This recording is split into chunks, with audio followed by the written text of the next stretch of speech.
د سلیکشن کمیټې د مشر انډي مولز په وړاندې ستر روان دي. ګرانو لیدونکو السلام علیکم. د مطلب له شریکېدو وړاندې چینل حتما سبسکرایب کړئ. د افغانستان د سلیکشن کمیټې انګریز مشر په وړاندې نوې دسیسه روانه ده.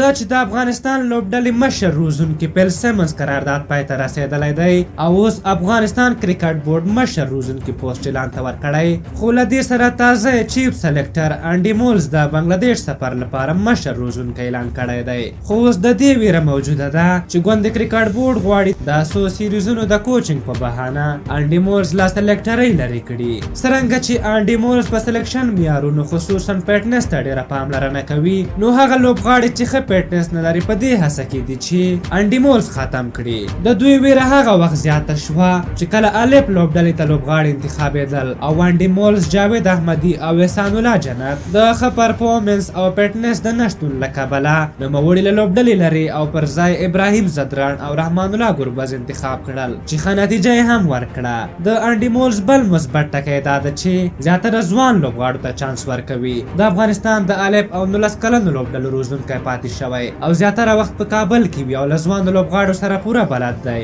نو موږ په هیڅ صورت او هیڅ کومه دسیسه نه غواړو تر څو انډي مولز د کوچنګ په بهانه له دې پوسټه لرې شي. په هر حال تاسو د انډي مولز په هکله څه نظر لرئ؟ خپل نظرونه مو راته په کومنټ کې ولیکئ. که زموږ دغه ویډیو مو خوښه شوې وي ضروري لایک کړئ. تر بلې ویډیو مو په لویو بخښونکي خدای سپارم. د الله په امان.